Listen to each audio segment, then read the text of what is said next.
I have a lot of things I want to get off my chest. Well, enough is enough, and it's time for a change. Finally, The Rock has come back. I hate this idea that you're the best. And if you're not down with that, we got two words for ya! I'm the best in the world. I fight at WrestleMania for the very, very small percentage of people that walk this planet and say I am proud to be, I'm sorry, a professional wrestler. Oops, I'm breaking the fourth wall. It's Podcast of the Immortals with your hosts, Matt Bush and Jimmy Bellamy. All right, welcome to episode 22 of Podcast of the Immortals. I'm Matt Bush. I'm Jimmy Bellamy. And we have a very special guest tonight. Very special. Dan Tracy. Tell a little bit about yourself, Dan. Maybe history, like how you got into wrestling, why you're here tonight. I don't know. Well, first off, I want to thank Jimmy for inviting me. Jimmy and I go way, way back to, I believe, when I was a junior in high school. I'm now a college graduate just recently. Graduated from Iowa State University. Down there, I got a journalism degree, and now I'm heading to grad school in Indiana in a couple of weeks. Got into wrestling back when I was I was like 6, 7, 8 years old, and my dad would take me up to the U.S. Bank building. He worked there, and that was the only experience I had with cable television. So I started out watching Monday Night Nitro. That transitioned in the Invasion storyline. Then we moved over to WWF, obviously, and watching Raw. So got into it there, but then really was off and on about 2002 to all the way up until after the night after WrestleMania 27, when Roxina was booked, and my roommate and I are sitting there and saying, hey, let's get back into wrestling, man. This year could be cool with Roxina and see how it's booked, and that's kind of how I've been hooked. And lucky enough to have a podcast, the By God podcast, that we did for By God. And I actually told Jim Ross about that at Raw 1000, and we told him. It was actually really awkward because I went up to him and I said, hey, we named our podcast In Your Memory. And he said, well, I'm not dead yet. So I was super embarrassed. But In memoriam. Yeah, in memoriam.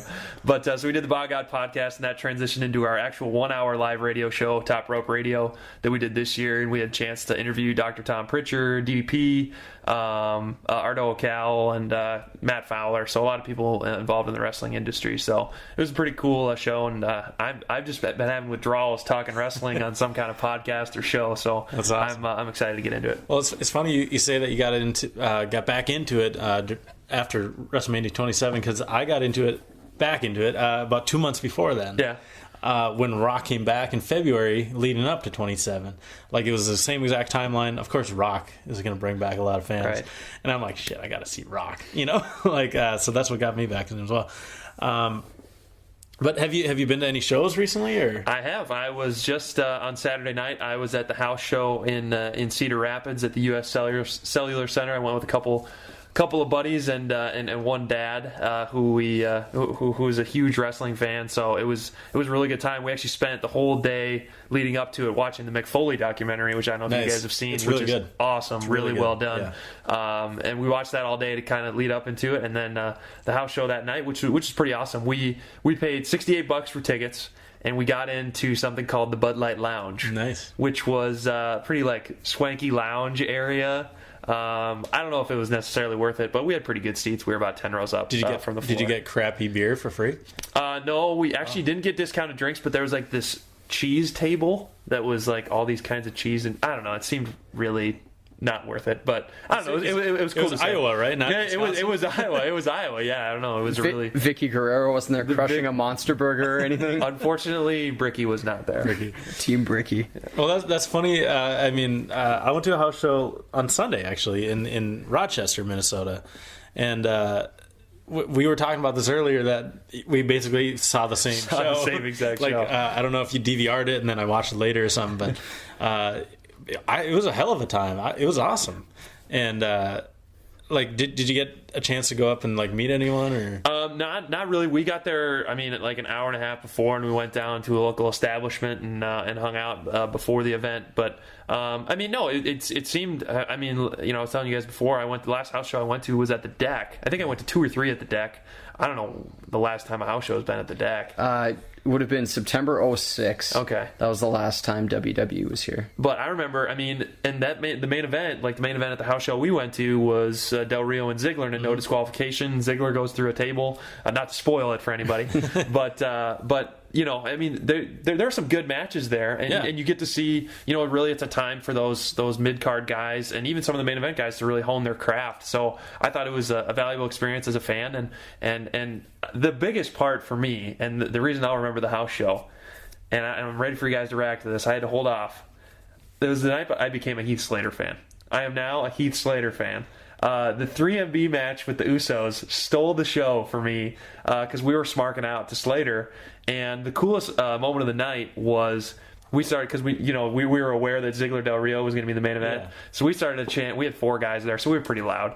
We started a "We Want Ziggler" chant, and he turned to us and said, 1 second, and he did the Ziggler hair flip in mid-match while one of the Usos is down, and he was him and Jinder were both reacting to our chants, and like people around us kind of got into it, so it was pretty fun. And then my buddy tweeted at Heath Slater, and he actually retweeted him and stuff, so it was pretty cool. But I mean, I looked at it, Heath Slater's actually had a pretty decent career from the Nexus to where he is now. I mean, he's a former tag champion. That's true. So it was the night I became a Heath Slater fan. So if that's that's. I mean, I wish we were vining at that moment, because when you said that, both me and Jimmy just kind of we just kind of were shocked. It's hard to explain what we just did. I've experienced something similar. When I was 19, 20 years old, we had a stint of, I think we had a Raw, a SmackDown, and a house show, all within a 1-year time period in Minneapolis. And the same group went every time. It was 2 of my brothers and like 3 or 4 of our friends. And we would look at the card in advance. We'd figure out, okay, what signs are we going to make? Where will we be seated in comparison to the cameras? Will we be on the side that's facing TV or not? And we actually were never on the side that had the camera fixed on it, but we knew people who were. So we made signs for them and gave them to them at the beginning of the match. Then we'd meet up midway through the show and we'd trade signs. And our signs, still, the ones we were holding, did make it on TV a couple times. That's awesome. But we loved Pete Gass from the Mean Street Posse. Okay, I remember the Mean Street Posse. I remember Joey Abs, Rodney, and Pete Gass. Joey Abs. And Pete Gass was kind of like this bloated, never really won anything. But we had a sign that said Pete Gass equals ratings. And by coincidence, he had a dark match before the Raw that we went to. And he looked like the happiest guy in the world when he saw that there was a sign with his name on it in the crowd. And it's dark match time. People are still kind of filtering in, so it's not very loud.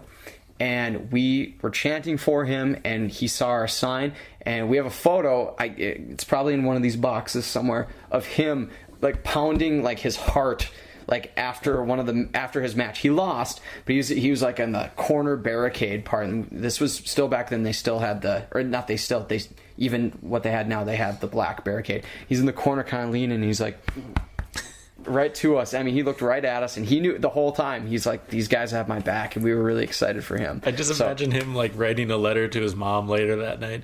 Dear Mama Gass, today was a good day. Yeah, I got a fan. I have a fan. And it was funny because that same show, someone had a queen-size, bed-sheet-sized sign hanging from the rafters and said, "Jack Doan sucks."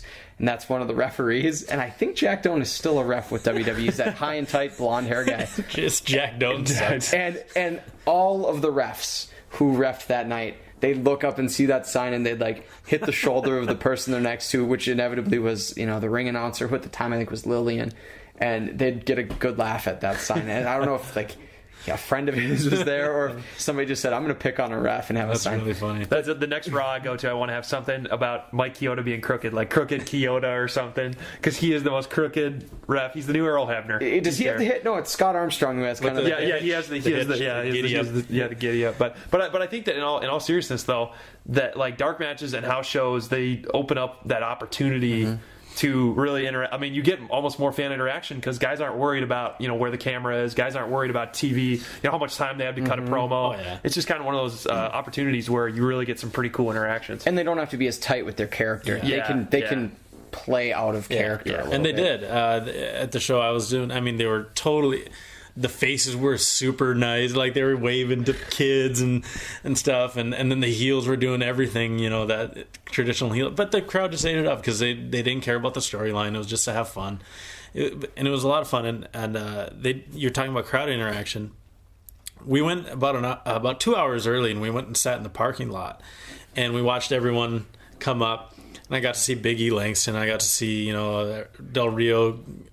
The only one who came up was Cody Rhodes, and I found out that it was his birthday yesterday, or Sunday, I should say. Oh, nice. But he looked kind of like he had a rough night. But he just came up. He was super nice. Yeah, sure, I'll take another photo. Yeah, no problem. Like he was walking away. Oh, Cody, can we get one more? Yeah, okay. But I shook his hand. I go, hey man, it's great to meet you. Thanks for doing this. I drove 19 hours to WrestleMania, and I can't wait to see you wrestle. And he's like, oh, that's cool, man. And then I got to meet Ziggler right at the end of the match, and both Orton and Ziggler did this. Orton was like right before the intermission, like Yeah.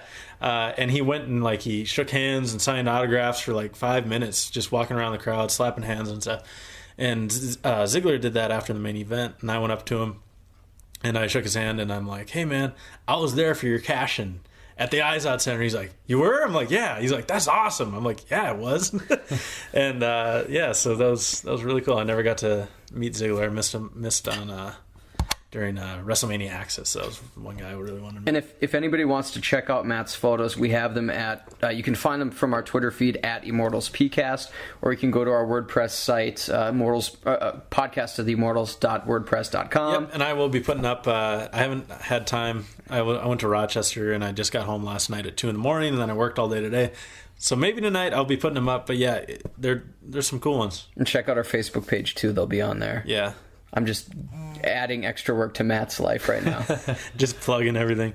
That's fine.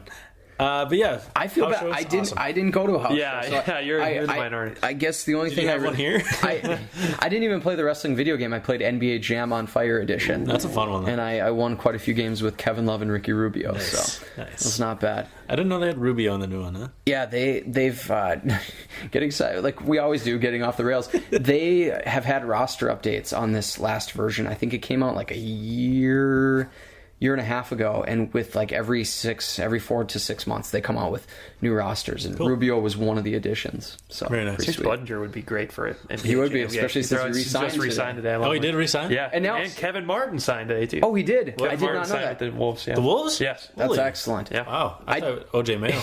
Just another thing. Oh well, OJ Mayo I think is still rumored to possibly sign unless something happened within the last 8 hours. With Kevin Martin signing that. With Kevin Martin. But that wouldn't be unusual for the Wolves to do something like that. But the funny thing about that NBA Jam game is now like the Wolves are stacked. Like not stacked, they have tons of guys. You have Kirilenko, Barea, Chuck Person is like the Timberwolves legend on the team. And then they have Derek Williams. You have like 10 guys to choose from. It's crazy how many guys you can pick on that team. Back to wrestling. Yeah. Unfortunately, the Monday Night Raw was not quite as good as our house show that we went to. Kicked off with a Daniel Bryan promo. Basically, well, it wasn't a Daniel Bryan promo, but it started as a Daniel Bryan promo, talking about how he's going to win, Money in the Bank now that he's beaten Randy Orton, that he's no longer the weak link, and that now he wants to be the WWE champion, just like Hogan, Austin, and The Rock. And Sheamus interrupts him. Says and Bruno Sammartino, he said. Yeah, and Bruno Sammartino. he mentioned some other people, too. But Sheamus interrupts, says he beat Daniel Bryan in 18 seconds at WrestleMania 28, and he's going to beat him again. And then, one by one, the rest of the guys from Money in the Bank come out. Just lazy writing. It's like, we got all these guys. What should we do with them? Oh, have them come out one at a time. I hated it. The only thing it was missing was Teddy Long to come out and initiate a tag team and match. RVD with his and RVD. That's true. Teddy Long with his 6X suit. Yeah. Wait a minute, player. Hold on, player. I saw a WWE 2K14 cover, and it said Tag Team Edition and it had Teddy Long. Now, okay, did I miss? I'll be the first to say I don't watch every single episode of SmackDown. Okay. But what happened to Booker T? Is he not the hurt. GM? He's hurt, I believe. Really? I think he's actually hurt. Okay, because I just remember Teddy Long coming out and like making matches. I'm like, where the hell did Booker T I don't think they go? ever explained it. Kind of like what they're doing with Ziggler and AJ not being around. Nothing. They just didn't explain it. Yeah. It's And there's not been no Ziggler promo of any kind. No. I thought he was about to get into a feud with someone, like one where he actually might come out and be in a match, and then I think there was an actual injury. I'd have to look. I'm not 100% sure. After Ziggler lost the title. Yes. Maybe was it Fandango? Because Fandango had that concussion a couple weeks ago. Not sure. Not sure. I don't really know. But CM Punk was the last guy to come out during the promo, sporting a really cool new shirt, which I like, the black one. And it was a night of many new T-shirts. Daniel Bryan had a new one, Fear the Beard. That's pretty awesome. I loved it. Was CM Punk it had a new Fear one. the Beard or Respect the Beard? Respect the Beard? One of them. I can't think it was remember. Respect the Beard. And then Mark Henry had a new one too, which I thought it was pretty good. Funny for a guy retiring to give him a new shirt. 1 week later. No, it was good. The shirts, I should say, not the promo, because it sucked. I don't know why they do this. It's every single time they have more than one, two guys. Yeah, I would have almost liked to see some interaction between the Money in the Bank matches, because you have the all face Money in the Bank and the all heel Money in the Bank, where you could get some I mean, maybe not feuds across, because they still want to kind of separate the brands, but you could almost get one guy from the Raw one comes out, one guy from the WWE, one guy from the World Heavyweight comes out, and they could kind of do it in that way. But you're right, just lazy writing, especially to start the show. I mean, they've been starting the show hot. I mean, like with a good, like last week, Daniel Bryan, Randy Orton.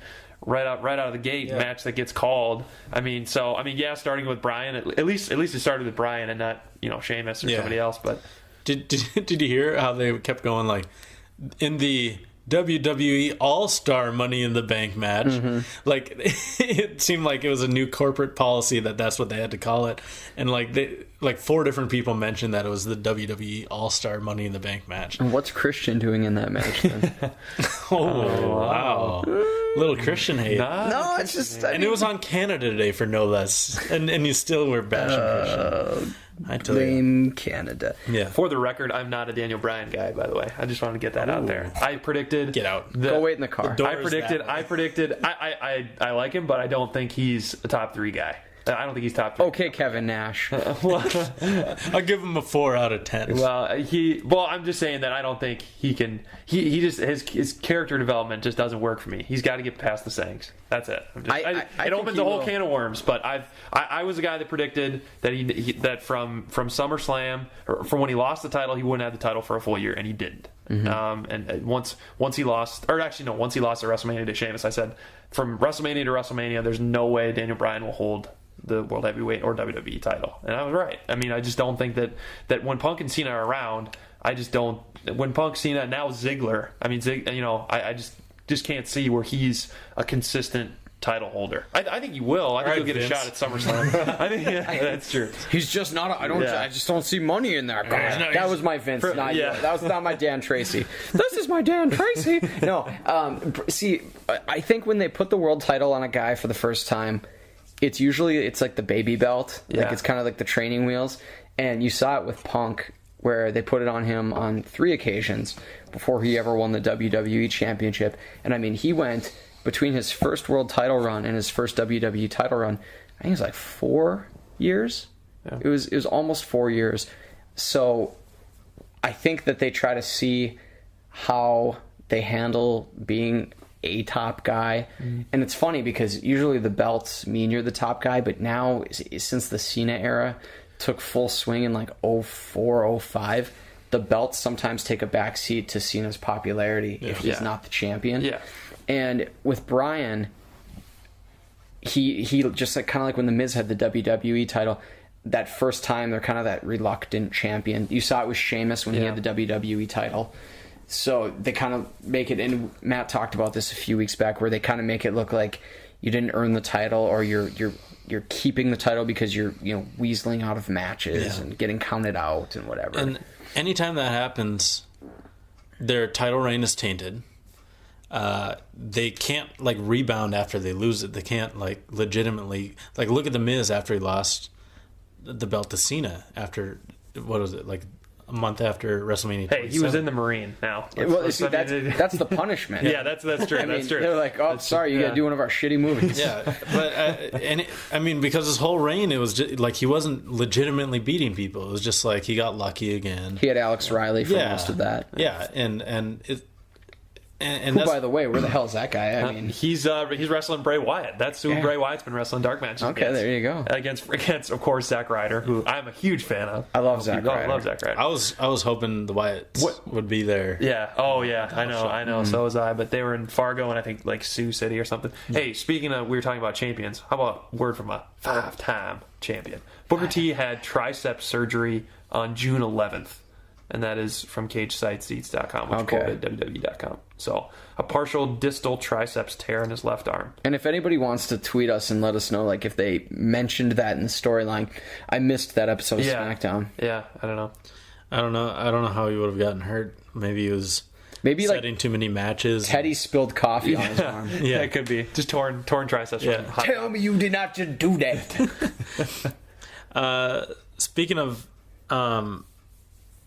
injuries and returning from injury, Fandango returned. And he faced Sheamus on Monday, and he just left and lost by after nearly losing by pin. I just thought after they built him so much, winning against Jericho at WrestleMania, they do a little more, but Fandango hasn't done crap. No, and I think the Fandangoing thing, which you can attest to, you were there for the birth of it, was so awesome, and it carried maybe into that next week, but it hasn't really. No. And I was doing it at the house show during boring parts of the Barrett Orton match, but I just think that it didn't catch on, and I think that there was that weird area where WWE wasn't sure, we can't turn him face because he's, we've been pumping him as a heel, and he just beat Jericho. But it's kind of you're kind of in the same zone they were with Bryan and the whole yes/no thing.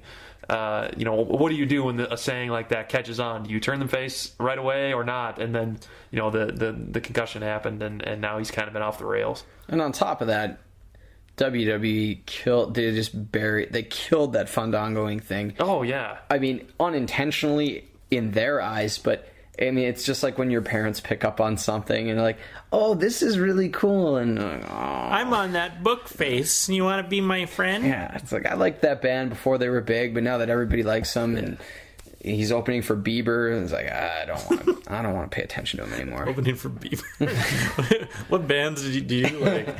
Oh yeah, my favorite band's opening for Bieber. Cody Simpson. Yeah, Cody Simpson. Who's that? I don't know. It's some dude opening for Bieber. By the way, if Fandango, wait, is that? Hold on. I need to delve deep. Is that a real guy? Yeah, and he's opening for Bieber right now. How do you know this guy? I heard it on the radio the other day. Right.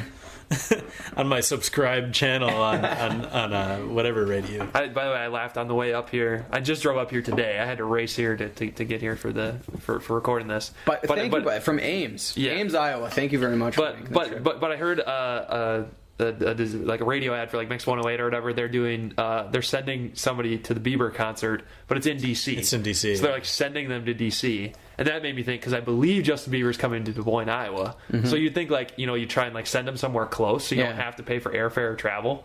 So, but I wonder what kind of response I'd get if we're sending you to Des Moines, Iowa to see Bieber. Drive through 6 hours of corn.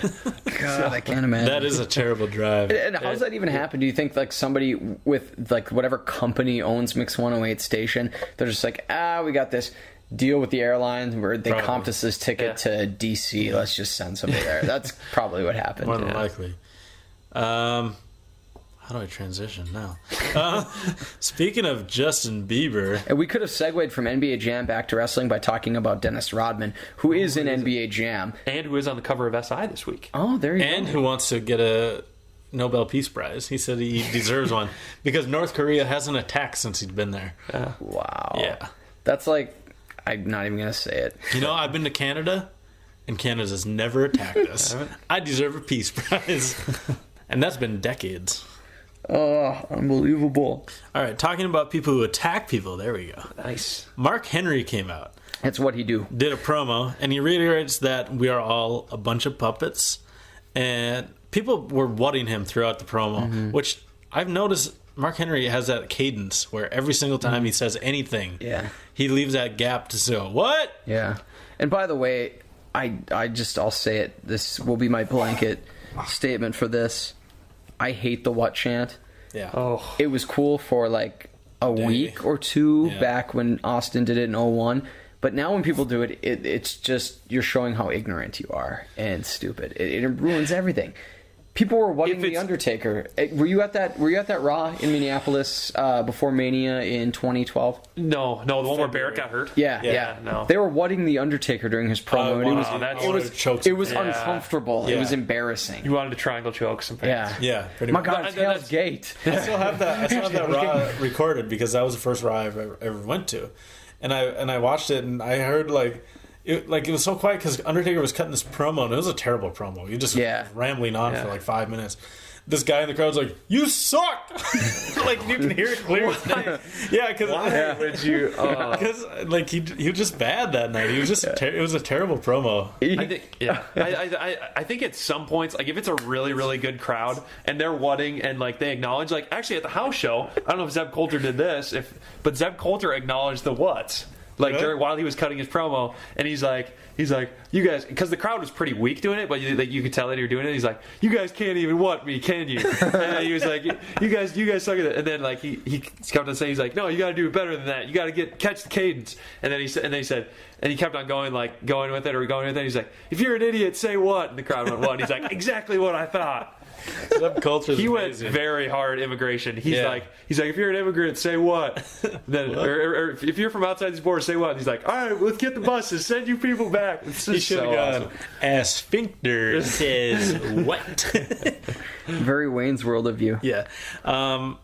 Speaking of Zeb Coulter, Antonio Cesaro had a match against Cody Rhodes. He beat him fairly quickly, but Jack Swagger returned, fresh off his injury, but I'm assuming it was a wellness violation trial. He had the trial. Yeah, he had a trial, DUI and everything. Cesaro won. It was a pretty cool finish, I thought. Cesaro hit the neutralizer, but Swagger and Cesaro look like they're going to be teaming up, kind of like in the vein of, I don't know, the Allied Powers, or who are they? What were they called? Which Allied Powers? With the olden ones with the Iron Sheik and Nikolai Volkov. Nikolai Volkov. Yeah. Oh, I can't think of what they're what called. were they called? Weren't they called the Allied Powers, like you just said? Maybe. Might have been. Something like that. By the way, did you guys read that article on the Iron Sheik this week from Yahoo Sports? No, isn't he going to die? Terrible. No, really bad stuff. I've read several things about him, but what's his deal? Yeah, it's like just talked about his recent drug use and stuff. Kind of about how pretty bad. I mean, but like he actually. His family opened up about it, whatever. Sheik's crazy, man. But honestly, with Swagger and Cesaro, and obviously Swagger, I mean, I don't know. You guys like Jack Swagger? Not really. I don't know. I was happy with the surprise Elimination Chamber victory. I didn't see that coming. I remember we looked at each other and were stunned when he won. Yeah. And I thought, okay, he's got a chance because I was high on Coulter, and I thought he's doing everything that Swagger's character needs. But Swagger just kind of pooped all over it and ruined it. Yeah. And in fact, the podcast episode where I was just loving him up and down was the night he got arrested. It was. And he's probably getting the breathalyzer we got done recording, and I think it was like right before I went to bed, or like right when I woke up the next morning, I read it. I'm like, oh. Yep.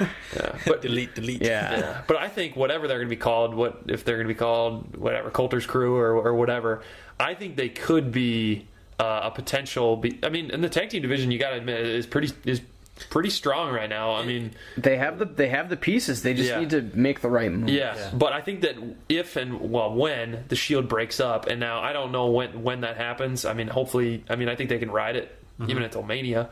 But I think that if Swagger and Cesaro stick together, that might be your group to take the belts off of them. Because I don't see, obviously, the Usos aren't going to take them off this week. Well, and even though the primetime players have got a little bit of a push, I don't see that happening either. So, but I think Swagger and Cesaro could be that tag team in the ilk of It's very Volkov. possible. I mean, they got the power, they got the size, they got the agility, they got Coulter, which helps. The Usos are they teamed up with Christian to take on the Shield and beat him on SmackDown. On SmackDown, yeah. And that was an incredible match. Like, and the finish came out of nowhere. Like, it was really, really cool. And they were named. No, that's Lex Luger and the British Bulldog. Who was? They didn't have a name. Sheik and Volkov. Really? Everything I found on here, it was just Sheik and Volkov versus the U.S. Express. Weird. Yeah. Well, anyways. And I knew the Bulldog was in an Allied Powers tag team, so that's why. Well, that makes sense because confused. Brits and the Americans. Yeah. Unless you're talking Revolutionary War, Merkel on that one. Maybe they're the Axis powers or something like that. The Axis of Evil. Yeah. Evil. But yeah, the Shield lost for the second time. It was crazy. The crowd was going insane on SmackDown, and I was watching that match. Was it piped in? Well, it was piped in sound. Well, no, it was legit. Like they were. They showed they got laced and they showed B-roll from like the 80s. Yeah.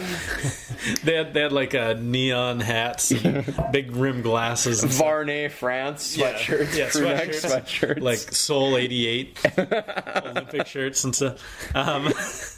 But it was an incredible match, and they had a rematch on Raw, and this one, the Shield won. But it was another good match. I mean, the Shield just does not have a bad match. Mm-hmm. They had the best match of the night. I mean, there wasn't much great wrestling on Raw, but they stood out again. It's incredible. Week after week after week, these guys just put on a show. Will the Shield be a team at WrestleMania next year? By WrestleMania next year. That's a good question. Now, I didn't see it, but apparently in that SmackDown match, I didn't see that SmackDown match you're talking about. I read and heard it was a great match. That there was actually some kind of dissension almost within that match. There were some looks that were being. I'd have to go back and watch. Yeah, I wasn't. But I saw some people tweeting about it and saying, "Oh, that look." But I mean, honestly, they're writing. It's so good that it would be a mistake. Now, what happens at Survivor Series? Are they in some kind of 6-man tag match where they do something there? 3MB. Yeah, with 3MB, my guy Slater. But I think that I still think that that's tough because I think they'll keep the belt on Ambrose. I think that they'll be a team, but I'm not sure that they'll have the tag team belts. There was some dissension now that you say in the one they lost because it was an incredible finish. Like two or three guys in a row jumped like over the ropes to like land on people, and Ambrose went to do it to them again, like because they were the guys who were already on the outside. And when he went to run against the ropes, he got speared by Christian, who came out from like the other side, just out of nowhere, a spear, and he got 1, 2, 3, and the Shield, the other Reigns and Rollins came in, and they were like, "What the hell, man?" Like because you cost us a match, and he's like, "Dude, I didn't." They did have a little like kind of. They had a promo. I think it was on WWE.com, like a 6 or 7 minute promo after the loss, and Ambrose asserted himself in the promo as kind of the leader. Yeah. And the other guys, Rollins kept pacing back and forth, and then Reigns spoke up a little more than usual, but not much. What I would bet will happen is that I think Ambrose will win the Money in the Bank match. Really? With the help of Reigns and Rollins. And then he'll go on to win the World Heavyweight title at some point, but he'll leave these other guys behind, and they will take exception to that because they have been the ones to help him. Yeah, and I'm not sure if you guys have watched any of his. Have you watched the Punk match they did? Yeah. The Punk match he had at FCW. I mean, that's sweet. Dean Ambrose is by far and away the best out of the three. I don't. Really I'm a big Seth Rollins guy, but Yeah. I can't disagree with that because Ambrose, Yeah. his style is so unique Yeah. that he's so fun to watch. And his demeanor, JBL said it best. He's like the Joker out there with the faces he makes. He's so awesome, so fun to watch. And I mean, I think all three of them are really good. And I think Reigns has even made some improvements on the mic. All three of them are great on the mic. But Ambrose, I don't know if he's a world heavyweight champion before WrestleMania. I think that it would be great. It would be a great showcase to have the Shield in the lead up to WrestleMania. Maybe have them do really well in the Rumble. But I really think that the train needs to keep rolling, and then when the new year starts after WrestleMania, I think then that's when you break them up. And were they in the Rumble match? No, because they had a match that night, I think. Did they? No, they had a match at TLC. Did they? Because did they fight Sheamus and Orton? No, they weren't fighting yet. I don't Because think. they came in November At the Rumble? Yeah, At the Rumble, I don't think they were I can't in- remember if they had a match. If they were in the Rumble match. No, they were not. In January's? Yeah. No, they weren't in the Rumble, but they fought. How many months was TLC before? Like Rumble? 3 or 4. Oh, okay. Yeah. So they were. I'm looking it up now to see who they fought. Okay. So Yeah. talk some lengthy Yeah. stuff. I think what they might do is, even if they plant the seeds for some kind of breakup, one, I think they'd be making a mistake to jump the gun and do that. Yeah. Two, I think that they could let it fester for a while and just continue as is, but lay those seeds or plant those seeds so that way in a few months or 6 months they can say, well, oh, we can look back on this. Yeah. And they can just continue as business as usual now. Yeah. I like them as a team, and I think you have enough guys. I mean, even we joke, but even 3MB, you have enough 3-man Yeah, combinations. and you have the Wyatt family coming into the Yep. fold, which from every promo they're running, and the fact that they closed the show with the Wyatt family promo, they have to be in some sort of. They're not going to be mid card guys. There's I no would way. love to see those guys as baby faces. It would just be a great twist to see them as if they what came and happened? fought the Remember Shield. Brodus Clay? No, I'm saying Yeah, that's true, that's true. I'm saying keep their characters as is, strange and demented, and they don't have to pander to anybody, but have them feud with Shield. I think that would be a great twist. Just have them feud with Shield. That's Yeah. the only thing that makes them. I see them coming in because I don't even know the names of the other two guys. Luke Harper and Eric Rowan. Okay, but I mean, I see though. And Eric Rowan's from Minneapolis. He was billed in the show that I went to. I think he's from Minneapolis. He was billed from there. So. But I could because those 6 have had matches. In the up and coming. Oh, yeah. So I mean they're familiar with the style and whatever. By the What do way, you have, Rumble? the Shield interfered in the title match. Remember, it had to be restarted. After Oh, the that's Shield, right. That's right. That's took right. out the Rock and Rock laying there. and then Rock gave a people's elbow and won the World Heavy, WWE Championship. And CM Punk's 434 reign was over. That's right. That all happened. Joseph Rude is the real name of Eric Rowan, and he is Rick Rude. No, I don't know if it's spelled. I don't know if Rick Rude's real name was spelled that way. I think it was Rood. Rick Rude. This is Ruud. Yeah. And he was born in Minneapolis, according to Wikipedia. Yeah, you guys know that Wyatt is buried. He's Husky Harris. Do you remember Husky No, but I know, Harris? but he's Barry Windham's. No, he's Mike Rotunda's son. His real name is Wyndham. Yeah, his real name's Wyndham. So- and he's brothers with Bo Dallas. He's What? Or him and Bo Dallas are related. Him and Bo Dallas are related. Because Bo knows wrestling. Mike Rotunda is IRS, or when our Yes, yeah. and Wyndham Rotunda is Bray Wyatt's real name. Right. And he was also Husky Harris. Bo Dallas, really? Let's look this up. They were FCW tag champs as the Rotunda brothers. Let's see that. I can I believe believe it. they're Now, let's related in see. some way.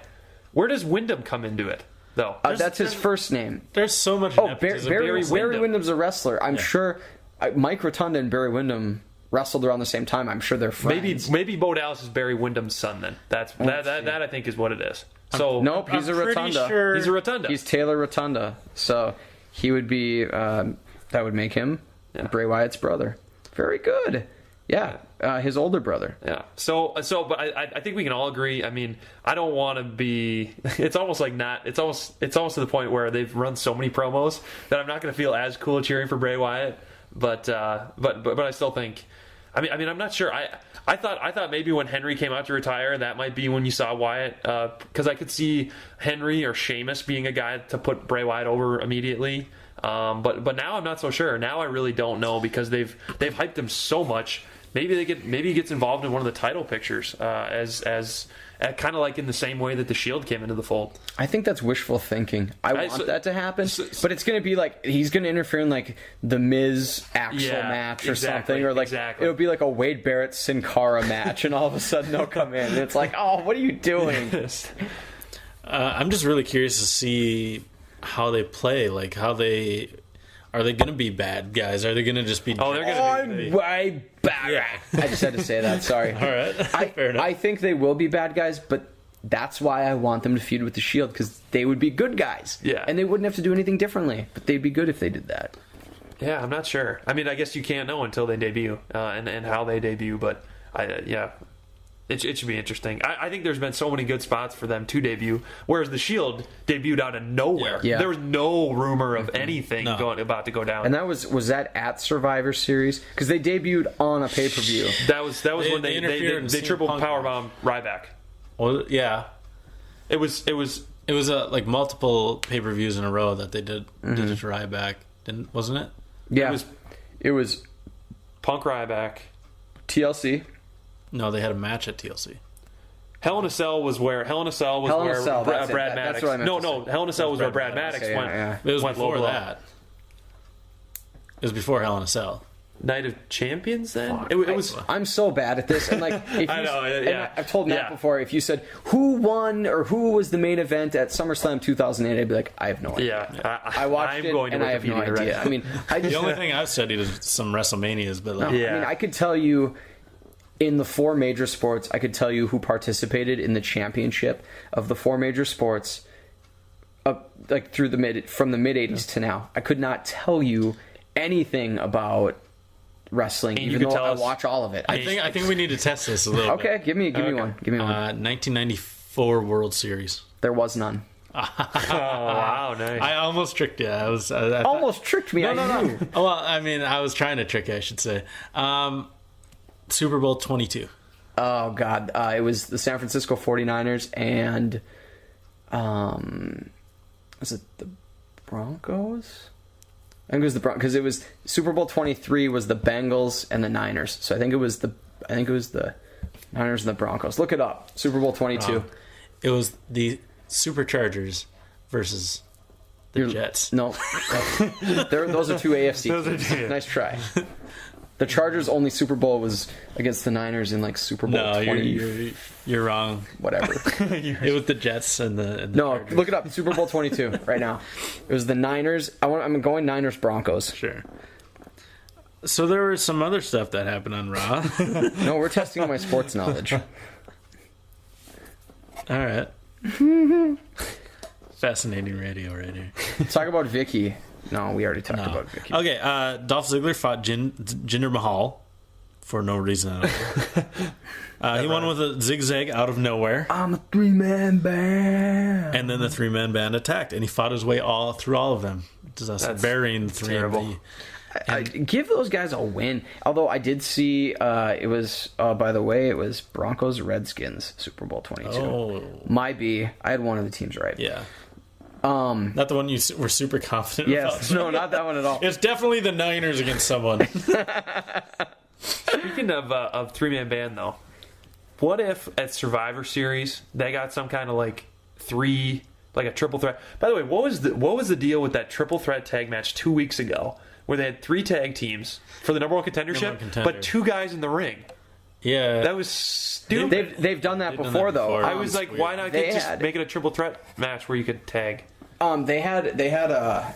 I'm surprised they didn't mention it, but they had a tag match for the titles back in I think '99, but it was a 4 corners tag match with like huge stars in it. And right? it was like I think it was the Acolytes, the Outlaws, I think Edge and Christian, and maybe the Hardys. I don't know, Yeah. but it was 4 big tag teams, and they had. I think Road Dogg was in the ring. And then someone thought they'd be cute, and they tagged in Billy Gunn. So they thought, oh, we'll make the Outlaws fight each other. Well, they looked at each other and knew right away, all right, one of us lay down and pin the other. They won the titles because they pinned each other. And then they created the Outlaw rule after that, where every time they had multiple tag teams, more than 2 tag teams in a match, you could not tag in the teammate of the guy you were fighting. So that was prevented. And every match for like the next couple years, they'd be, oh, remember the Outlaw rules in effect. Like, I'm surprised they didn't mention that. See, that's really cool. Like, I wish they did more of that kind of stuff where, like, just common sense. Like, oh, yeah, you can win by doing this. Why not do Give that? me another sports. Give me another sports championship. Okay, by the way, Super Bowl 22, 42-10, Washington Redskins over the Donks. And that was Doug Williams' game. Yep. Yeah. 2001 Stanley Cup. The Colorado Avalanche with Raymond Bourque beat the New Jersey Devils. I think that was in 7 games. That is good. It was his first championship. Yeah, Impressive. his only championship. He retired after that game. 1994 Stanley Cup. New York Rangers beat the Vancouver Canucks in 7 games. And who had the penalty shot that was stopped in Game 6? Was it Pavel Bure? It's Pavel Bure. There you go. Against Mike 93 NBA Finals. Chicago Bulls three-peated by beating the Phoenix Suns. They didn't three-peat. Wait. Detroit won in 1991. We're getting way off of... Wait. Wrestling puck? Hold on. Yeah. So that was the Bulls' second title. Yeah, second. They beat the Lakers and then the Blazers, right? In 93? I'm looking it up. Because they beat the Suns and... They beat the Suns. So Randy The Suns in Orton's 90s. not a It was match. Suns. Okay. That's what I said. all right. I was wrong with the three-peat part. Yeah. I have, But I had it right. Bulls. I've got some thoughts on Randy Orton. Randy Orton. Yeah. Okay. By the way, he's my pick to win Money in the Bank. I don't know who. Garbage. You don't think Orton's gonna? No, I don't. Tell me all the guys who are in it again. I'll tell you who I think will Punk's not going to win because win. Lesnar's going to interfere. No, I don't think Punk will win. No, Punk's not gonna win. Lesnar's going to interfere though, or Because Axel. Punk will get a title match without without the briefcase. Daniel Bryan. Yeah. We got Christian. Brian Punk, Christian. Kane. Orton. RVD. And one more. Did you get Kane? Yeah. We got Kane. Okay. I don't think it'll be RVD either. No. Here, I'm looking. I really, really think it's going to be Orton. Because I think Daniel Bryan is going to get a match at SummerSlam against Cena regardless if he has and I think Daniel Bryan wins. Orton cashes in on Daniel Bryan, and they continue their awesome feud. That would be pretty great. And I think that, you've already seen the SummerSlam deal, and they're pumping up the Diva show, and they're going to involve, which I actually think is going to be pretty cool. I mean, I'm probably not going to watch the Diva show, but I will watch it. I'm telling you right now, I will watch it. I will watch it if Daniel Bryan and John Cena are going to be on it. And I think that's what it's going to be. I think Sheamus. Sheamus is, I was going to say the forgotten face. Tamina. Yeah. Okay, Orton looks like probably the most viable. I'm going Daniel Bryan. It would make sense. I mean, I would love either one. I really think the Orton... Because without it, I mean, how else would he get into the main event scene? He's been gone for 2 years. And that's the thing with Orton is that in this era, it's pretty difficult. I mean, you think back to the Attitude Era, and you could just go and hit someone in the head with a chair and become a heel. Yeah. Now it's like Orton, for him, it's so difficult. Because Jim Ross isn't around. Because Jim Ross isn't around. By God, he's a heel. But By God, he's a heel. Just attack me. You'll be attack me. Light me on fire. By God, trademark. It's gonna be Kane. It's gonna be Kane. But I mean, I just don't. It's so much more difficult for him. But he needs to either turn heel or this feud with Bryan, like I said, is great. But no, I mean, I think I agree. Orton's the most viable, but I don't know. I mean, could he? Okay, the fact that it's all faces and all heels. Could he turn heel in the match? Is the one thing that makes me think. That's the one thing that makes me think he'll win.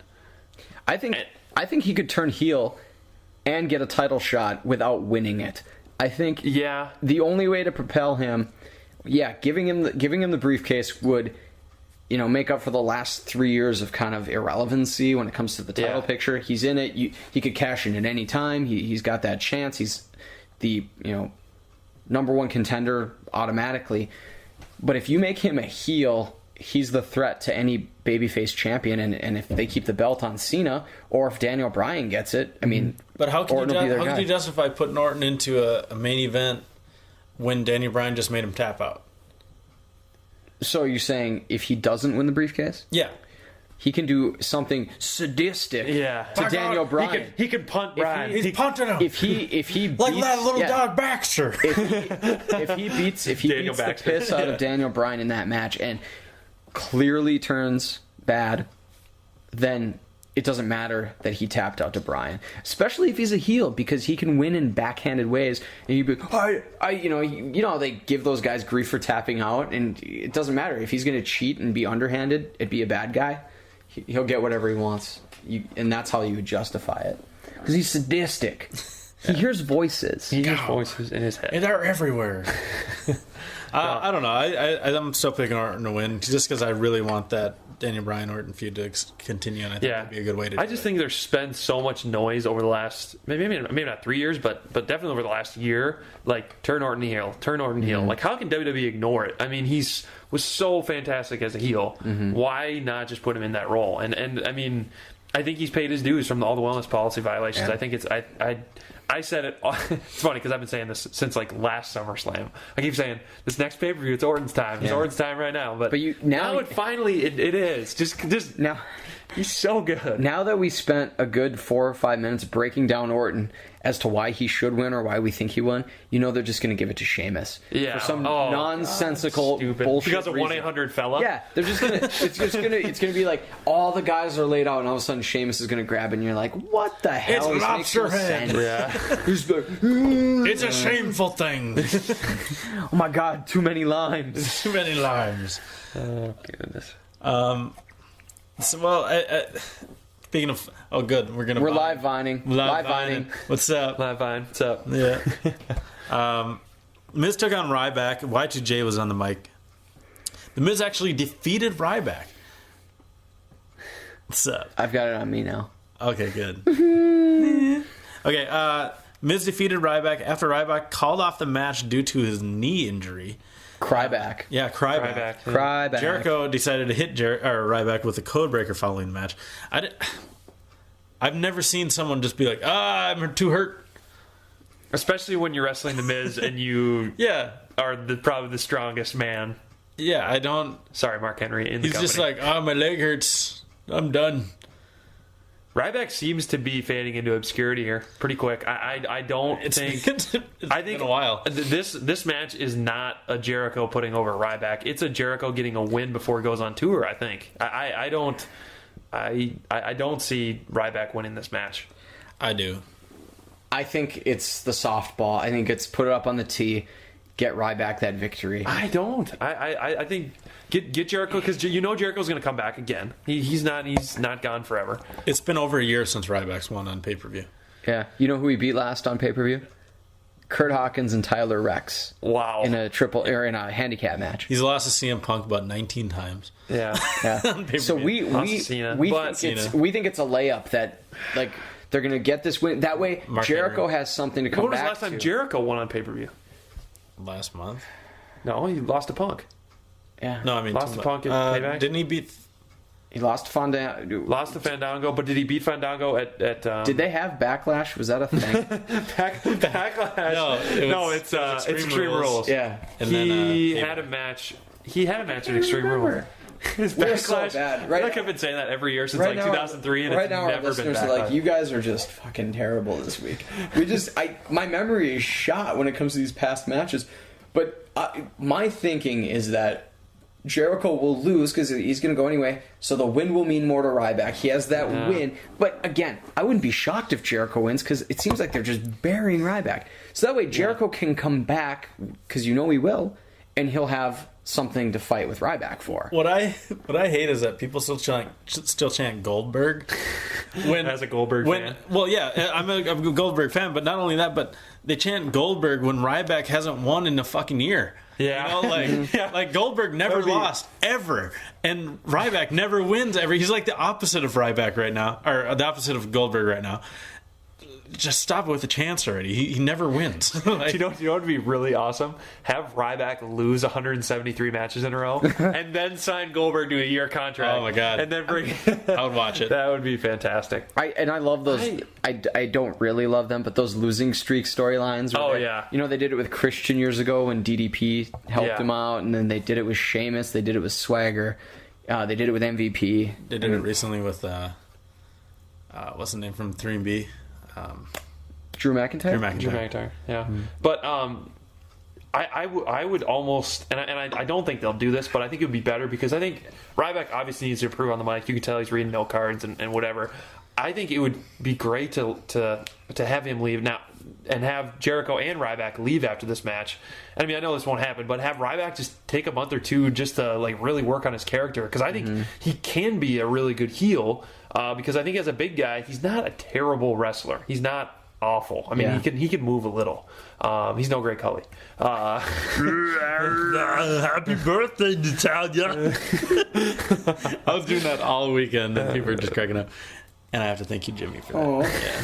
If I can do anything, it's giving you the Great Khali voice. PTP took on Punk and Axel. Punk hit Darren Young with a GTS before Axel tagged himself in and stole the pin. and CM Punk wasn't too happy about that. Obviously, progressing the storyline with the Heyman stuff. I don't know where that's going, but I don't like it so far. I'm just trusting that Punk and Heyman know what they're doing, because you got to think they have creative control on this one. I really am not liking CM Punk as a face again. It's kind of getting boring already. It's been a few weeks. Yeah, we'll see what happens. I've just kind of snoozed with that. I'm waiting to see, I don't know, the payoff. Yeah. I mean, this it doesn't make sense that a guy like Punk would be. I can tell that they're making him annoyed, but it seems like they're trying to like play like a jealousy thing almost, which isn't going to work with Punk. And I don't know. It's not as compelling as it I would much rather have had this feud start on Monday night after Money in the Bank. That would have been better to start it then, and then have the Lesnar thing, because I don't think Punk Lesnar needs a ton of build. But now they're bringing Axel into it. They're doing all this stuff. It just seems like they're going to have so much build, and then if Punk Lesnar doesn't absolutely blow us away, which when it was the last time a Lesnar match blew us away, Extreme Rules last year. But I mean, it's really going to have to steal the show that night, and I'm just not sure it's going to do that. I don't know. I mean, it could. I mean, any match with Punk has potential, but we had an Alicia Fox sighting. Yeah, what the heck? Taking on Caitlyn. Caitlyn wins. I hope you didn't blink. Yeah. By the way, Caitlyn and AJ, pretty good match at the house shows. Yeah. They put on great. Mm-hmm. Yeah. AJ can sell a spear like Dolph Ziggler. Like, she's really, really good in the ring. AJ came out and showed Caitlyn's modeling photos from her pre-WWE days, and of course she was fat. That's weird. You know, well, no, like it was all doctored. Like, that's every woman's gimmick. Like they have, like they made her look like she was 500 pounds. But that's every like heel face feud. Like, oh, let's call the other one fat and bully them. Yeah, I don't know. Like, because that's so terrible to be a fat woman. You know. Like, how dare you? Work for Karma. I mean, I don't know. That wasn't her. That wasn't her gimmick. It wasn't like, oh my God, look at how fat she is. Fat lady. And then she got pregnant right away. Yeah, and she got pregnant to even get argued. Yeah, she never had a match. Tell you, Vince with those divas. Yeah. I always heard it was HBK and Vinnie Mac. Really? Yeah, I heard that. Well, anyways. Breaking news here. No, there had been talk that, you know. But I think it was just jealous wrestlers, you know. Probably. That would go against Shawn Michaels' Christian beliefs. Yes. Well, this was in the 90s. Anything went. Oh. Del Rio. It was at Studio 54, too. Yeah. It was 1972. It was disco era. A lot of stuff. It did a bunch of blow. Yep. You know, guy might slip in there. No one knows. It's dark. Del Rio took on John Cena. No Ricardo Rodriguez because he's injured, even though he was at our house shows on Saturday and Sunday, and he looked fine. But you said it was a wellness violation? Yep. Yeah, he has been suspended. TV, they say he's out indefinitely, but he was suspended for 30 days. 30 days. What is he taking? I mean, I understand he wrestles occasionally at dark matches and stuff, but really? Does this guy need... Unless he was taking something... Unless Sora was just... I mean, unless he was just taking... ripping a J after the house show. Exactly. It gets a little boring in Cedar Rapids, I'm sure. Yeah. It must have been Cedar Rapids. Probably was. Mark Henry interrupts, and Del Rio nearly gets the pin. Ziggler then interrupts and comes to the ring and distracts Del Rio, and of course AA by Cena, and Cena gets a pin. Henry then takes the belt and taunts Cena with it, like kind of played it up. It was pretty good, but that's what he do. Yeah, that was Raw. That was it. Yeah, kind of crappy. I just felt like they were treading water, like they were just waiting for the pay-per-view, and then they move on from then. Yeah, I mean, I think that next week, I mean, with the Wyatt family debut, and I mean, there will be probably a lot of promos. It'll be your typical, week before the pay-per-view Raw. But I think, I mean, you can't fault WWE. I mean, they had back-to-back great Raws, and then, to have a dud, I mean, they're going to have a dud. They just don't have the talent, and they were just kind of floating. Yeah, they're just kind of floating. It was on their arms. It was a float week. You can't have a complete great month of Raws. It just never happens like that, and all right, yeah, there just weren't many great moments. The one from 2 weeks ago was so good. Yeah. Oh yeah. My gosh. Yeah. This is one of my favorite ones I've seen in years. The bummer was, I don't mind when the stories aren't progressing that well or whatever, as long as there's good wrestling. What bummed me out about last night was there was only one good match. Mm-hmm. It was a Shield match, and even that was just okay for a Shield match, but it was better than most other thing. But no other good matches, really. It was really bummed me out. All right, so that was Raw. We're gonna do our top 10 this week, and it's the top 10 entrances. Now, we've talked about entrance music before, top 10 entrance themes, but this is the whole entrance. This is the whole kit and caboodle. It's the fireworks. It's the Ricardo Rodriguez. It's everything that encompasses. Dang, I gotta add Del Rio to my list. Yeah. No, we're The whole kit and caboodle. Kit and caboodle. No, we're not talking about like WrestleMania 11 when Shawn Michaels. No, we're doing just a general, the ones they do every Monday night, the entrance themes, and the 10 best. And me and Jimmy made a top 10 list. I know you made a. I got a quick top 5. You want to do your top 5, and then we'll unveil our top 10. Well, I'm gonna steal one of yours. I've got to go Goldberg. I grew up on WCW, walking through the pyrotechnics. I mean, it's just too awesome, and I think the way the crowd would respond to that, and like as he would, I mean, he would be in there for so long, and just from walk out. Number 4, I've got Too Cool. How about that? Nice. Too Cool. Rikishi, Scotty 2 Hotty, and Grandmaster Sexay. Did the Usos do the Rikishi dance? Yeah. Then Grandmaster Sexay is like, Wait, what? Why are we vining what Jimmy is doing? He just did the whole Too Cool. Did the Usos do the Rikishi dance? Whatever. I mean, it was like kind of the. Yeah, I don't know if you guys like Friday Night Lights. They do the pre. Well, like. Are you talking about like the Samoan rugby? Yeah, the Samoan dance. Not that. After the Usos won their match at the house show? Yeah, they did do that. They did the Rikishi too. I was more concerned. I was more concerned with Heath Slater's your well-being. I was spotting him. I wanted to see if he'd come up into the crowd. Number 3, I've got probably my favorite tag team. Well, I mean, they were the best tag. They were my favorite tag team during the best era of tag team. Powers. No, the Dudley Boys. Oh, okay. Get the tables. Down.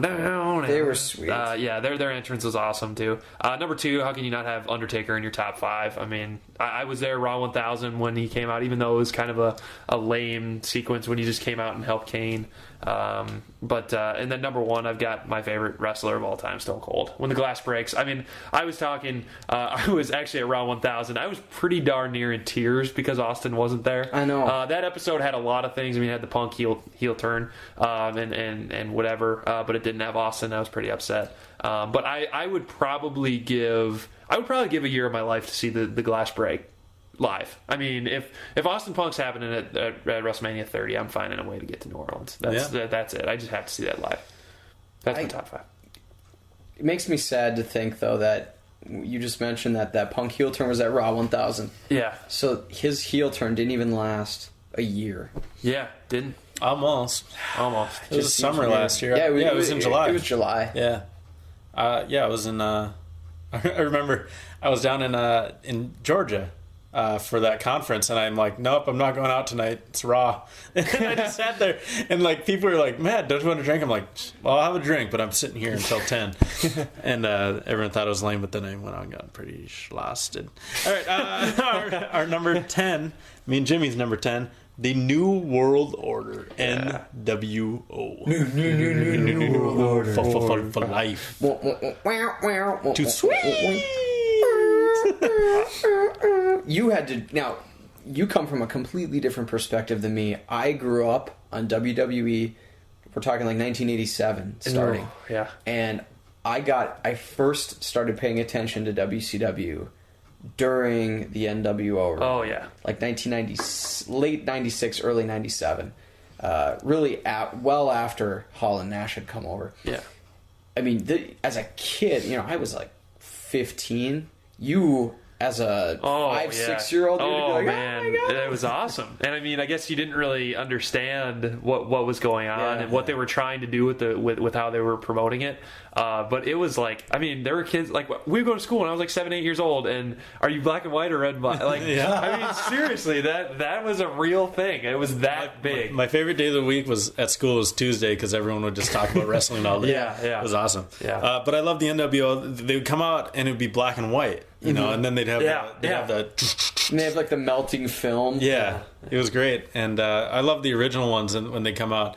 And Hogan would be strumming his guitar, and then Nash and Hall would be doing the point, the side point. I just love the entrance. I thought The it was really outsider cool. taunt. Yeah. Number 9 is another Attitude Era faction, DX. DX. My favorite iteration of DX would have to be sans Shawn Michaels, because when the Attitude Era was at its finest, he was the commissioner at the time, and he wasn't really with DX, but it would have been Triple H, the Outlaws, X-Pac, and China. yeah. Just and I don't like DX 2000. I don't think they ever did. They ever call them DX 2000? I don't know. With like Tori and Stephanie. Yeah. I love the entrance though, even though that some of like the footage, like where they show that The police- Yeah, like the police running with riot gear. the group running up to the fence, and like those people in like a shitty rave or something. I thought it was cool, and then all the green would flood in, and Yeah. they'd do the chops and the X's, you know, then the fireworks. And if anything, they got to be on here for entrances because they gave us the crotch chop. Yeah, It's just exactly. Yeah. awesome. Yeah. Our number 8, Shawn Michaels, Shawn Michaels. Yeah. greatest song ever. We've been there. The entrance I liked because before he found religion. Yeah. You know, like I prefer the early Shawn. yeah, I prefer early Shawn where it's like he's doing like my favorite stretch. Yeah. Whenever I get ready for a soccer game, that's my first stretch. You do that. First stretch. Anyway, he does the Get flex. biceps into the stretch. Yeah, and they would have the fireworks in the ring rather than Yeah. in the entrance, and it'd go. And that was way better. And then, you know, when he found Jesus and he had the sore back, he'd go down to his knees and then he'd get up, and that was like that was like the born again That was Michaels. like 06 Shawn. Yeah, like he would do that, and I think it was honestly because of his back too. It was easier for him to just get down and back up like that. Yeah, he was struggling to get up at WrestleMania this year. He was like, ugh. You could tell he was a little out of shape. Number 7, Kane. The Big Red Monster. He's had a lot of variations to his Yeah. entrance.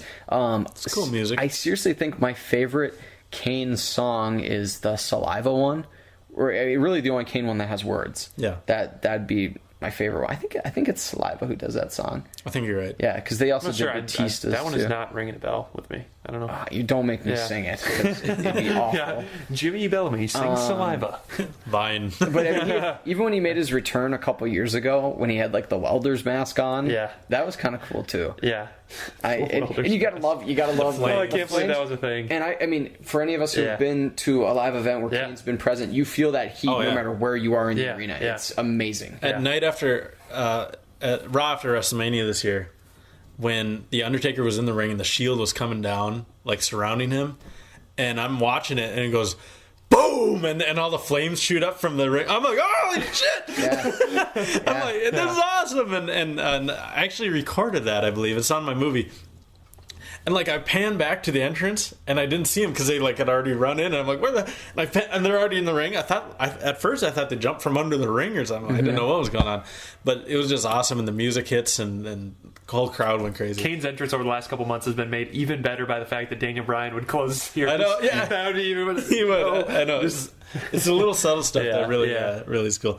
Number 6 is another satanic kind of entrance, the Brood. My all-time favorite. We compromised on this one, but I loved Gangrel coming up from below, I guess. But that's not the best thing, because I would put Rey Mysterio up there too if that was just the reason. But the goblet of blood, the way he looked, it's just all cool. And then he had the good music, the red lighting. He had Edge and Christian with him. Then he had the Hardys with him after that. Yep. And stemming from the Brood too, Edge had a a couple cool entrances. Yeah, he did. Yeah, he did. He was always a guy that I liked Edge and entered Christian too. When they Yeah, go yeah, through Edge the and crowd, Yeah, when they would run Yeah. through the crowd. pre-shield. With the giant hats and Yeah. glasses and stuff. So yeah, Brood was awesome. I love the Yeah. Very good. Yeah. Excellent. Very good. just really cool. Number 5, you talked about him earlier, The Undertaker. I mean, I don't. Have you been in an arena where Undertaker came out? Yes. Well, he was at the Raw. I've seen Dead Man Undertaker, and I've seen American Badass Undertaker. WrestleMania entrance. Yeah. I mean, when the lights go down and it's 81,000 people and you hear dong. And you were there for the jacket too. The jacket coming out. Yeah, And I was The reason he has the the sleeveless people jacket. reach in. Yeah. I mean, all of his WrestleMania entrances. It's always fun to find out who the Druids are. Like Colt Cabana was one. Yeah. I saw in '99 at SummerSlam at Target Center when he was part of the Unholy Alliance, when it was him and Big Show. I think they were the tag team champions at that show. Mm-hmm. And I mean, he was a heel at the time, still popular, but nowhere near what he has been since then. I mean, he was huge, but back then when he was a heel, people didn't really cheer for him nearly as much as they do now. Yeah. He long ago reached Shawn Michaels status where it didn't matter what he was, they were just going to cheer him anyway. I love you literally get chills when you're in an arena where he comes out. I mean, you're like so jazzed about it, and the crowd's like, there's an energy. And I love how he when he gets to the ring post and all the lights turn on at his will, and when he takes the hat off, the lightning strikes, like Raiden or something. It's probably the all time. I mean, maybe the most well produced. From a lighting and music perspective. I will say this: it takes forever though. Yeah, it takes so long. When I play the video games, I usually skip it. It's just it went. We had prop bets at our WrestleMania party, and it went over by like 2 minutes on the over. Our number 4, I actually got a musical cue for this. The lights just turned off. Jimmy, we gotta find this. There he is. yes, love that. Chris Jericho. Y2J. Freaking, I love his current one right now, where it's just, you hear the fireworks first, it's like shh, and all the lights turn off, and then Jericho comes up, break the walls down. Just sweet. I don't like the jacket. I don't know I don't know when the jacket goes away, but I think it's a lighting thing. They want to get the crowd jacked. I kind of dig it, but his debut in '99 was great. Yeah. I mean, even though everybody knew he was coming, that was so cool to see. I'm glad they got rid of the timer. We don't really, the ball thing. We don't need that anymore. That's fine. But that was cool. Yeah, it was. Oh, it was great at the time. It was great, and I liked.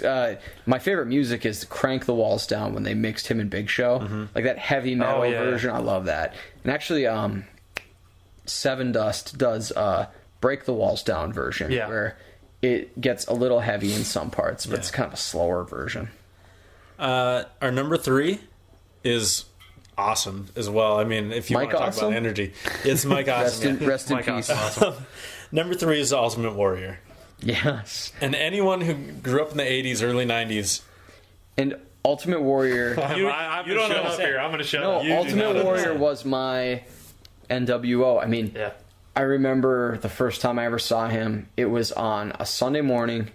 God, I think we do this every time. It's like All American Wrestling. All American Wrestling was on Sunday mornings on USA. Primetime Wrestling was on USA on Monday nights. And I saw him on All American Wrestling, got home from church. My brothers and I loved wrestling. My dad knew wrestling. Like, he served Larry the Axe Hennig, back then Larry Pretty Boy Hennig, when he was with Handsome Harley Race. He served him my dad was a cook at a restaurant in town, and he said he ate just a ton. So my dad, as a kid and as an adult, like, he was knowledgeable of like wrestling, and he'd sit down and watch with us. But I remember we got home from church, we had wrestling on, and this rock music hits, and this guy comes sprinting out, and he's got the big hair and the muscles and the colorful what do you call it, like the tassel streamers? Tassel streamers. And he had the big boots with the streamers, and he was just and I loved it. But the thing that made me so sad was his matches were so quick. Oh, they're because they were awful. Yeah, I mean, and at the time I had no idea that he blew himself up. Like, he was tired. Yeah. And he wasn't that good of a wrestler. And as a kid, I didn't see that, and I was just like, oh, he's so strong that his matches end quickly. Yeah. And part of me wanted to see him on pay-per-view because I figured his matches would go longer. But to see that as a 6-year-old, 5-6 years old, I was just, in awe. It's like, oh my god! And back then, these guys didn't fight every week on TV, and they didn't. Once a month, and if they fought a jobber. They didn't fight an actual superstar. Yeah. I mean, because I think as a kid, I maybe saw Hulk Hogan fight I mostly saw him fight on tape because he would never fight on a non-pay-per-view, and I didn't get pay-per-views as a kid. It was so. I mean, his entrance was so awesome. Though the music was perfect. I mean, because it would start first, like the music would start, and the crowd would go, oh, and then you just see him like start sprinting out. He would be at a full sprint before he came out. Like he would just be booking it through the entrance, and then he'd run to the ring and he'd be shaking it, and he's going on the ropes. Just awesome. It was insane. And for a kid, I mean, I remember I never had a wrestling buddy, but any of my friends who had wrestling buddies, it was Ultimate Warrior, Hulk Hogan, I think Big Boss Man had one, and Macho Man, and the Ultimate Warrior one was like, oh, I want to use this one. Every time I was at a friend's who had one, it was the coolest. I am old enough to have a Hulk Hogan and DDP of those, but I suppose WCW probably did make those too. Yeah. Oh, they were great. Love wrestling, and they brought him back this past year. Yeah. Number 2. I need to get one. Number 2, Sting. Oh, I almost bought you a shirt. Really? At Hot Topic, it was a pug shirt. It said, "Oh my god, I'm a purg," and his face was all weird. But anyways, number 2, Sting. I loved it. I mean, the music was kind of cool, but when he would just didn't he come out to a Metallica song? It was do do do do do do do do do do do. That's a Metallica song. Yeah, well, I know it's a Metallica song, but that was his song. I can't remember. Yeah. I have a different one on my WWE 13. Okay. Well, then it's not official. I'm just kidding. I don't know. But we're talking like trench coat, bat, crow stain. Yeah, crow stain. And he would repel. Is it repel or propel? Repel from the repel. Because you'd be propelling up. Yeah, from the rafters. He would repel down. You'd have the bat, and all of a sudden, like, people were getting effed up, Yeah. That was my favorite, like, entrance, just because it was so, like, you never know when he was going to come. People would be, like, looking at the rafters, like, watch out for the, Sting. And he had a lot of mystique around him, because he would never really talk, he'd just kind of come out and beat ass and leave. I think as a young kid watching that, like, I never got into Sting, and now, like, I'm wanting to learn more about Sting, just because he was so, like, dark, and I was like, I want to see the guys that talk and whatever, and their faces, and he's well, I guess he was. And we talked earlier tonight before we recorded. He's 54. There's rumors that he'll go to WWE. He's never been a part of WWE, Ever, and I mean, it's unlike most anybody who's been a professional wrestler on TV.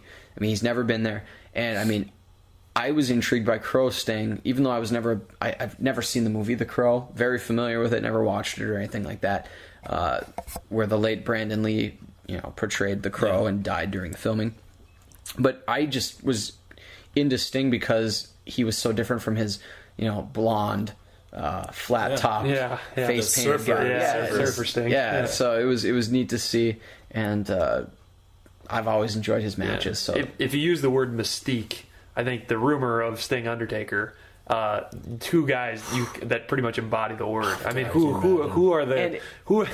Well, it reminds me of like at the height of the Monday Night Wars, those 2 guys. I mean, it would have been like Super Bowl I, where you had the Jets. Or no, I'm sorry, not that Super Bowl I.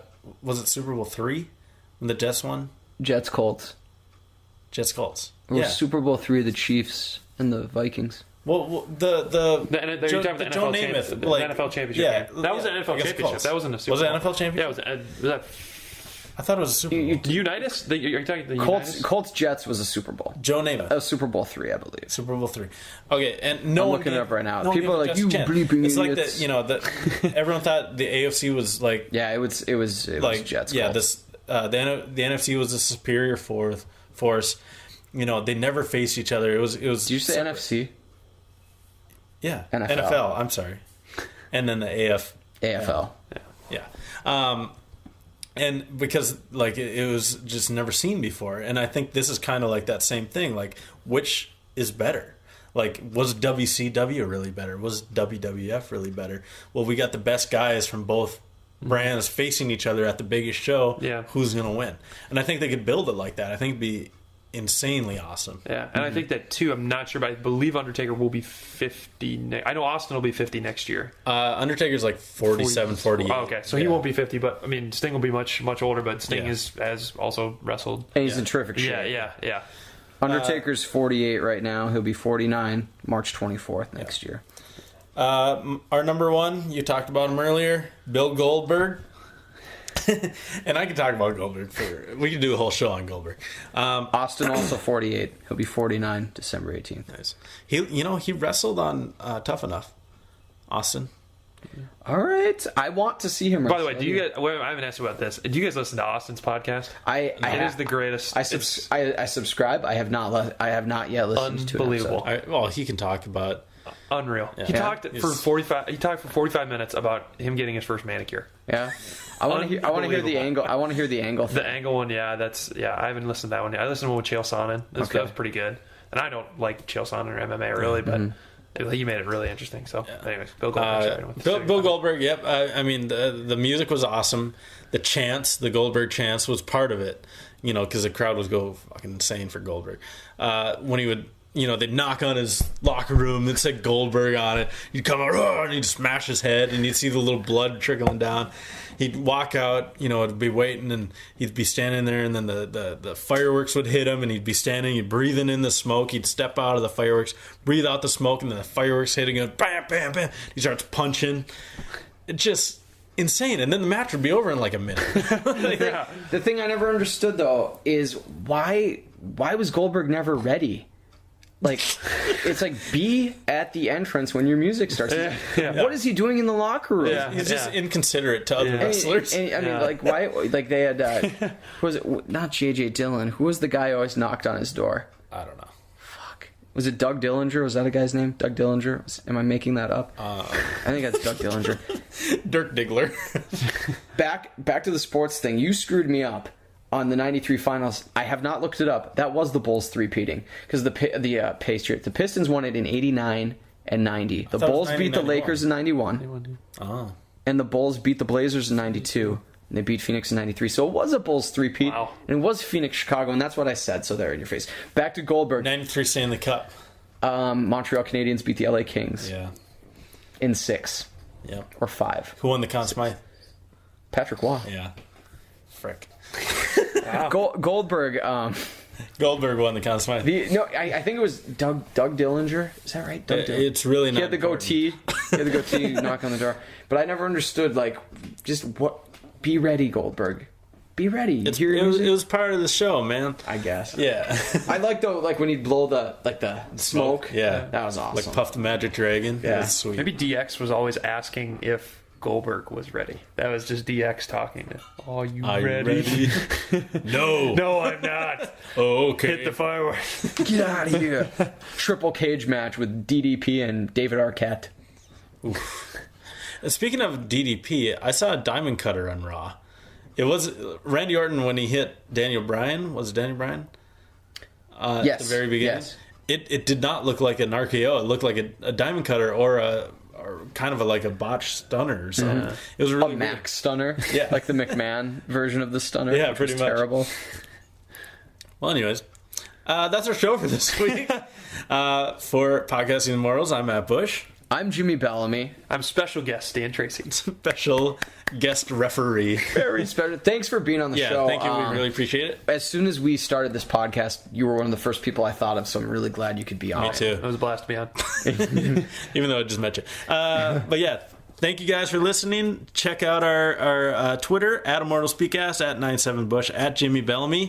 At DTracy89. At DTracy89. Follow us on Facebook, YouTube, rate us, and subscribe to us on iTunes if you haven't done so already. If you have, thank you. All right, peace. Bye.